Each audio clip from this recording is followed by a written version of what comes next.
Hi, dear students. In this class, we are going to learn about some poetic devices. Firstly, let us discuss about simile.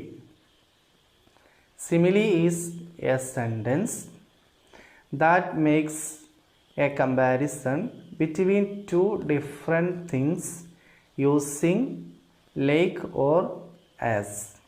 For example, he is like a lion. Next one is metaphor.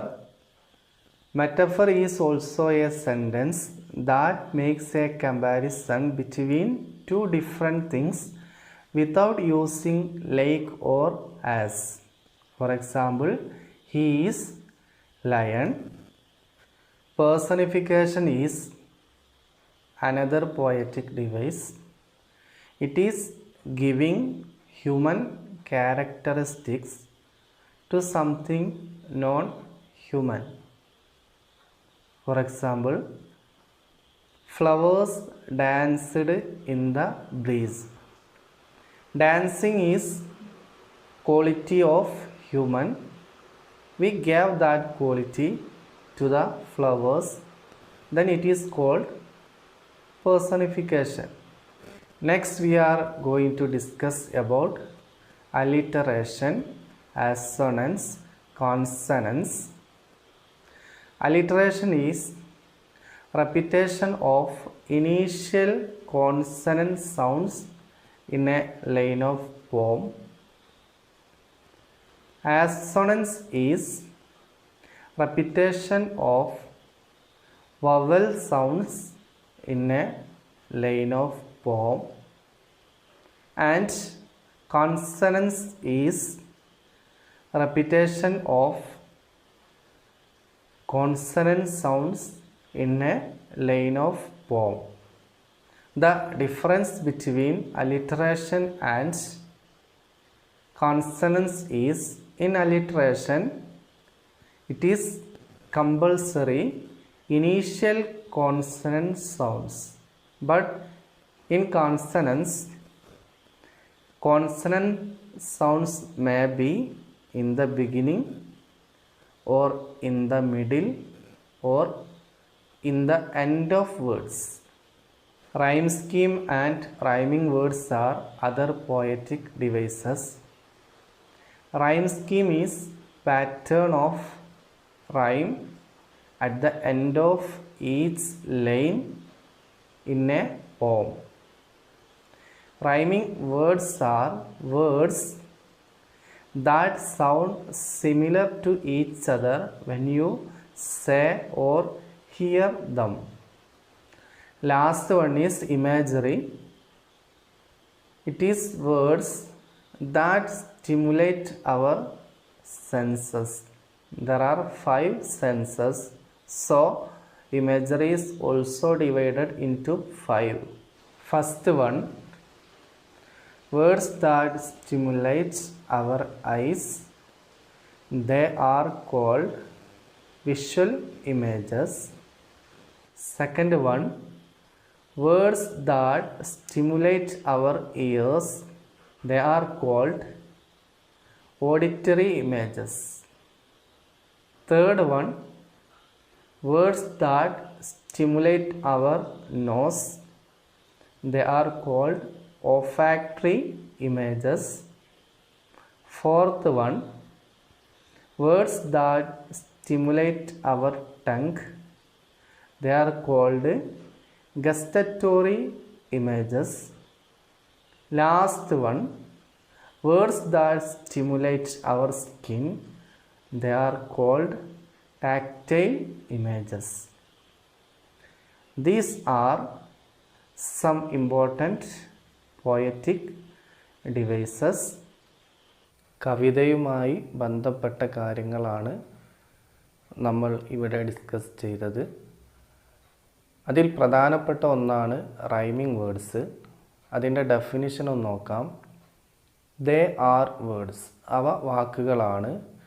That sound similar, അവ ഒരുപോലെ ശബ്ദമായി വരുന്നു. To to each other പരസ്പരം, when you say നിങ്ങൾ പറയുമ്പോൾ, or here dum അല്ലെങ്കിൽ അവകളെ കേൾക്കുമ്പോൾ. Rhyming words എന്നാൽ കുറച്ച് വാക്കുകളാണ്.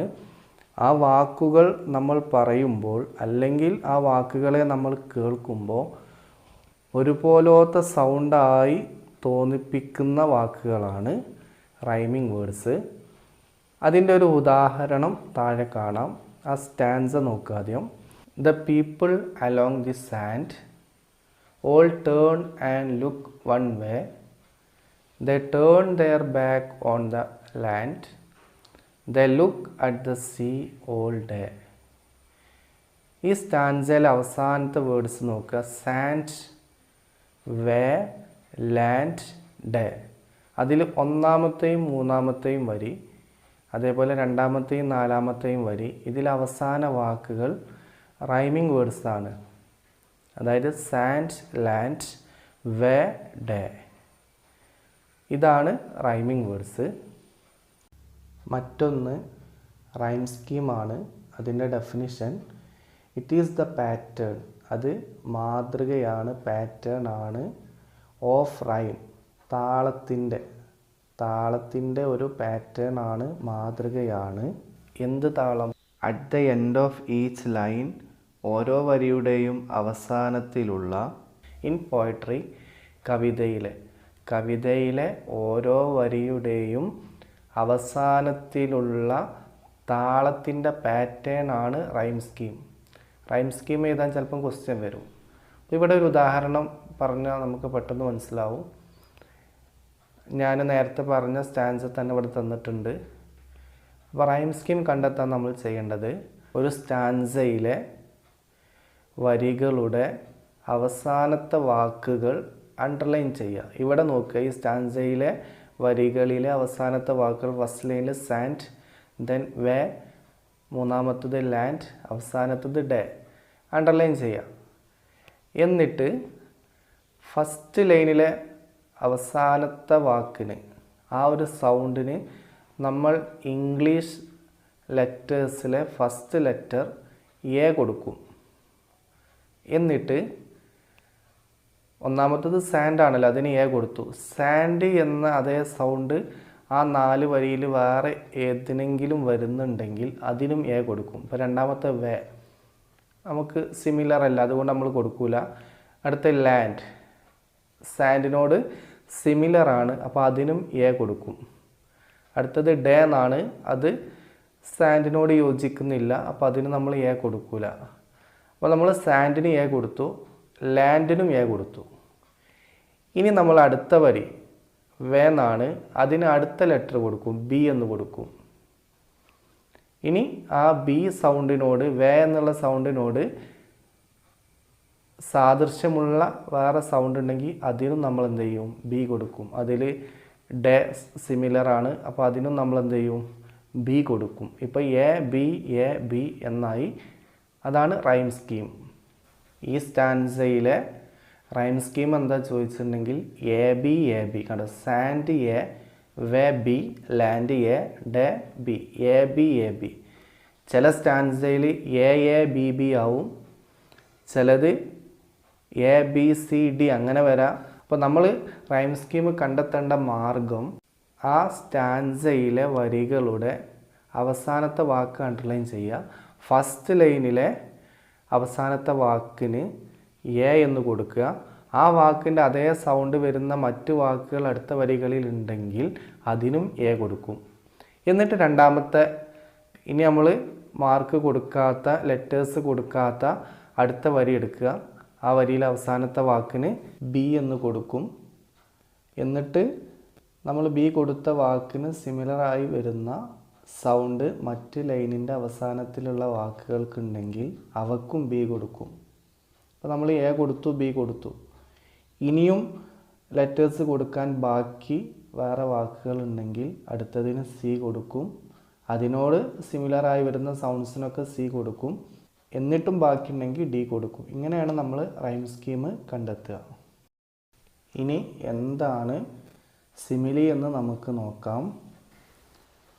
സിമിലി എന്ന് പറഞ്ഞിട്ടുണ്ടെങ്കിൽ വ്യത്യസ്തങ്ങളായ രണ്ട് വസ്തുക്കളെ ലൈക്ക് ആസ് വെച്ചുകൊണ്ട് കമ്പയർ ചെയ്യാണ്.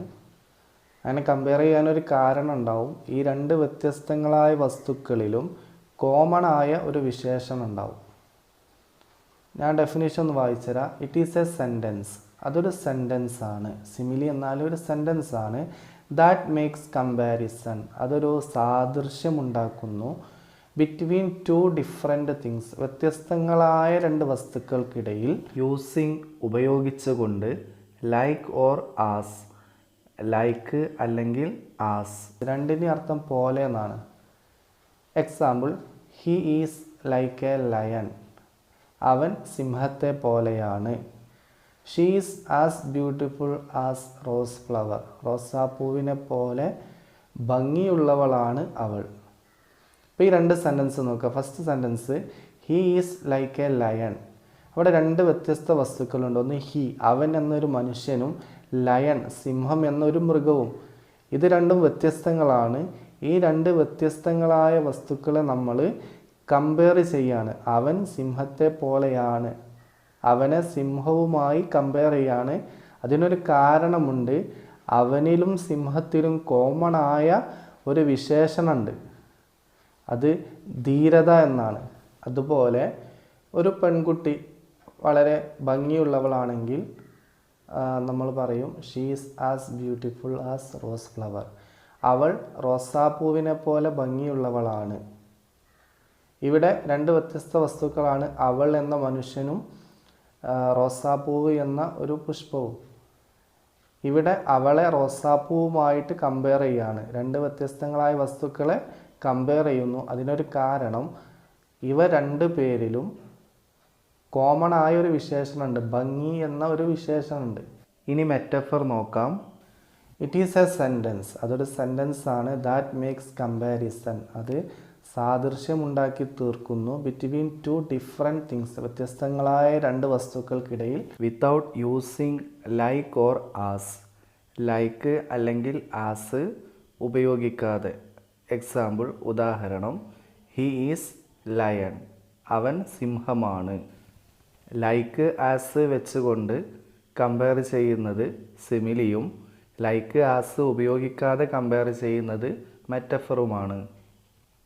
അടുത്തത് alliteration. Repetition of same initial consonant sounds in a sentence or phrase. ഒരു സെൻറ്റൻസിലോ അല്ലെങ്കിൽ ഫ്രേസിലോ, ഫ്രേസ് എന്നാൽ ഒന്നിൽ കൂടുതൽ വാക്കുകൾ ചേർന്ന് ഒരു വാക്ക് പോലെ പ്രവർത്തിക്കുന്ന ഒന്നാണ്.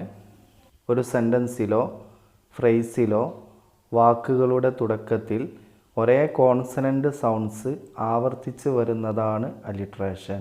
രണ്ട് തരം സൗണ്ട്സ് ഉണ്ട്, വവൽ സൗണ്ട്സ് അതുപോലെ കോൺസണൻ്റ് സൗണ്ട്സ്. വവൽ സൗണ്ട്സ് എന്നാൽ സ്വരാക്ഷരങ്ങളാണ്, ആ ഇ ഉ എ, ആ ഒരു സെക്ഷൻ. കോൺസണൻ്റ് സൗണ്ട്സ് എന്നാൽ വ്യഞ്ജനാക്ഷരങ്ങളാണ്. എക്സാമ്പിൾ, ഉദാഹരണം, Sally sells sea shells beside the sea shore. ഇവിടെ സ് എന്ന സൗണ്ട് ഈ വരിയിലെ അധിക വാക്കുകളുടെയും തുടക്കത്തിൽ ആവർത്തിച്ച് വരുന്നുണ്ട്. അതുകൊണ്ടത് അലിട്രേഷനാണ്. അലിട്രേഷനേക്കാൾ ഒന്നും കൂടി വിശാലമായതാണ് consonance. Repetition of same consonant sounds in a sentence or phrase. ഒരു സെൻറ്റൻസിലോ അല്ലെങ്കിൽ ഒരു ഫ്രേസിലോ ഒരേ കോൺസണന്റ് സൗണ്ട്സ് ആവർത്തിച്ച് വരുന്നതാണ് കോൺസണൻസ്. എക്സാമ്പിൾ, ഉദാഹരണം, Mike likes his new bike. ഈ ഒരു സെൻറ്റൻസിൽ ക്ക് എന്ന സൗണ്ട് ആവർത്തിച്ച് വരുന്നുണ്ട്, അത് കോൺസണൻ്റ് സൗണ്ടാണ്.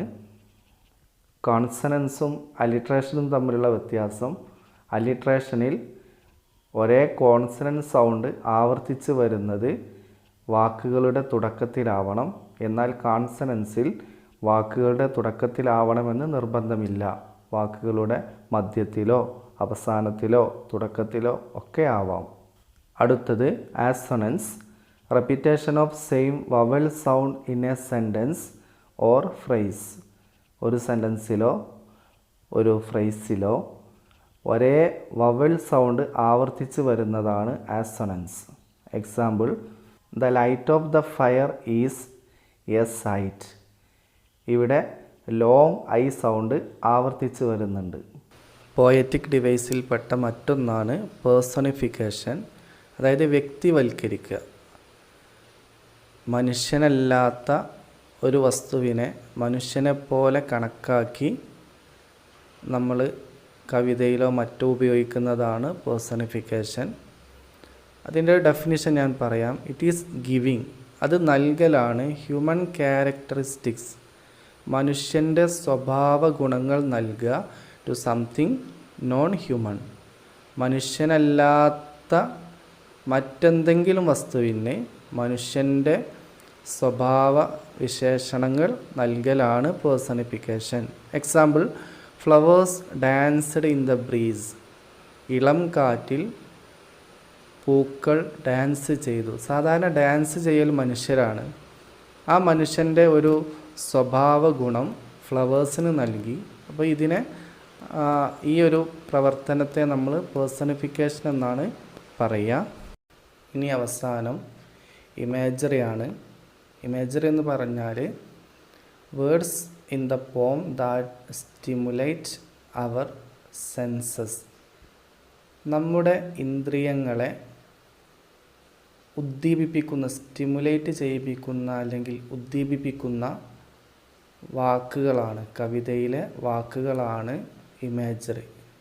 കവിതയിലെ ചില വാക്കുകൾ നമ്മുടെ ഇന്ദ്രിയങ്ങളെ, സെൻസ് എന്ന് പറഞ്ഞാൽ ഇന്ദ്രിയങ്ങൾ, പഞ്ചേന്ദ്രിയങ്ങൾ ഉണ്ടല്ലോ, അതിനെയാണ് ഇവിടെ ഉദ്ദേശിക്കുന്നത്. അതുകൊണ്ട് തന്നെ ഇമേജറി 5 ഇനങ്ങളായിട്ടുണ്ട്. അതായത് ഈ പഞ്ചേന്ദ്രിയങ്ങളെ ബേസ് ചെയ്തുകൊണ്ട് 5 ഇനങ്ങളാണ്. അപ്പോൾ ഈ പഞ്ചേന്ദ്രിയങ്ങളെ സ്റ്റിമുലേറ്റ് ചെയ്യിപ്പിക്കുന്ന, അതിനെ ഉത്തേജിപ്പിക്കുന്ന, ഉദ്ദീപിപ്പിക്കുന്ന, അതിൽ ചലനമുണ്ടാക്കുന്ന വാക്കുകളാണ് ഇമേജറി. അപ്പോൾ ഞാൻ പറഞ്ഞു 5 ഉണ്ട്. അതിൽ ഒന്ന്, ഫസ്റ്റ് വൺ, സ്റ്റിമുലേറ്റിംഗ് ഐസ്.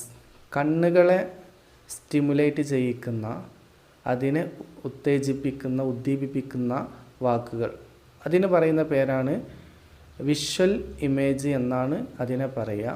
ഉദാഹരണം, flowers danced in the breeze. കാറ്റിൽ, ഇളം കാറ്റിൽ പൂക്കൾ ഡാൻസ് ചെയ്തു. അത് നമ്മുടെ മനസ്സിലേക്ക് ഇങ്ങനെ ആ കാഴ്ച ഇങ്ങനെ വരും. അതാണ് വിഷ്വൽ ഇമേജ്. രണ്ടാമത്തേത് സ്റ്റിമുലേറ്റിംഗ് ഇയേഴ്സ്. ചെവികളെ സ്റ്റിമുലേറ്റ് ചെയ്യിപ്പിക്കുന്ന വാക്കുകൾ, അതിന് പറയുന്ന പേര് ഓഡിറ്ററി ഇമേജ്. ഉദാഹരണം, silence was broken by the chirp of sparrows. നിശബ്ദത കുരുവികളുടെ ശബ്ദങ്ങളാൽ മുറിക്കപ്പെട്ടു, ഭേദിക്കപ്പെട്ടു. അവിടെ കിളികളുടെ ശബ്ദം, അത് നമ്മുടെ ഒരു ചെവി, ആ ശബ്ദം ചെവിയിലേക്ക് ഇങ്ങനെ വരും. അപ്പോൾ അതെന്ത് ചെയ്യുന്നു, ചെവിയെ സ്റ്റിമുലേറ്റ് ചെയ്യുന്നു. അതുകൊണ്ട് അങ്ങനത്തെ വാക്കുകളെ നമ്മൾ ഓഡിറ്ററി ഇമേജ് എന്ന് പറയുന്നു. ഇതാണ് മെയിനായിട്ട് നമുക്ക് പുസ്തകങ്ങളിലും കവിതകളിലൊക്കെ വരാറ്. ബാക്കിയുള്ള 3 കൂടി നമുക്ക് ഡിസ്കസ് ചെയ്യാം. മൂന്നാമത്തത് സ്റ്റിമുലേറ്റിംഗ് നോസ്. മൂക്കിനെ ഉദ്ദീപിപ്പിക്കുന്നതാണ്. അതിന് പറയുന്ന പേര് ഓഫാക്ടറി ഇമേജ് എന്നാണ്. ഒരു ഉദാഹരണം, she smelled the scent of sweet hibiscus. ഭംഗിയുള്ള ചെമ്പരത്തിയുടെ സെൻറ്റ് അവൾ വാസനിച്ചു. ഇവിടെ ഈ സെൻറ്റ് എന്ന് പറയുമ്പോൾ തന്നെ നമ്മുടെ മൂക്കിനെ അതെന്ത് ചെയ്യുന്നുണ്ട്, സ്റ്റിമുലേറ്റ് ചെയ്യിക്കുന്നുണ്ട്. അടുത്തത് നാലാമത്തത് സ്റ്റിമുലേറ്റിംഗ് ടങ്. നാവിനെ ഉത്തേജിപ്പിക്കുന്നതാണ്. അതിന് പറയുന്ന പേര് ഗസ്റ്ററ്റോറി ഇമേജ് എന്നാണ്.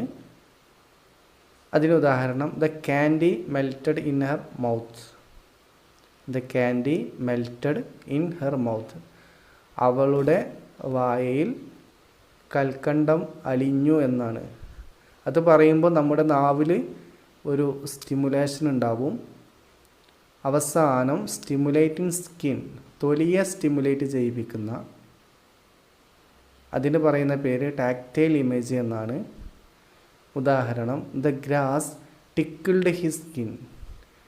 പുല്ല് അവൻ്റെ തൊലിയെ ഇക്കിളിപ്പെടുത്തി. ഇതാണ് ഇമേജറിയുടെ 5 ഇനങ്ങൾ. അപ്പോൾ 5 ഇന്ദ്രിയങ്ങളെ ഉത്തേജിപ്പിക്കുന്ന അല്ലെങ്കിൽ അതിൽ റിയാക്ഷൻസ് ഉണ്ടാക്കുന്ന വാക്കുകളാണ്. ആദ്യത്തേത് വിഷ്വൽ ഇമേജ്, അതായത് കണ്ണിനെ സ്റ്റിമുലേറ്റ് ചെയ്യിക്കുന്നതാണ്. അടുത്തത് ചെവിയെ സ്റ്റിമുലേറ്റ് ചെയ്യിപ്പിക്കുന്നത് ഓഡിറ്ററി ഇമേജ്. മൂന്നാമത് ഓഫാക്ടറി ഇമേജാണ്, അതായത് നോസിനെ സ്റ്റിമുലേറ്റ് ചെയ്യിപ്പിക്കുന്നതാണ്. നാലാമത് ഗസ്റ്ററ്റോറി ഇമേജാണ്, അതായത് ടങ്ക് നാവിനെ സ്റ്റിമുലേറ്റ് ചെയ്യിപ്പിക്കുന്ന. അവസാനത്തത് സ്കിന്നിനെ സ്റ്റിമുലേറ്റ് ചെയ്യിപ്പിക്കുന്ന വാക്കുകളാണ്.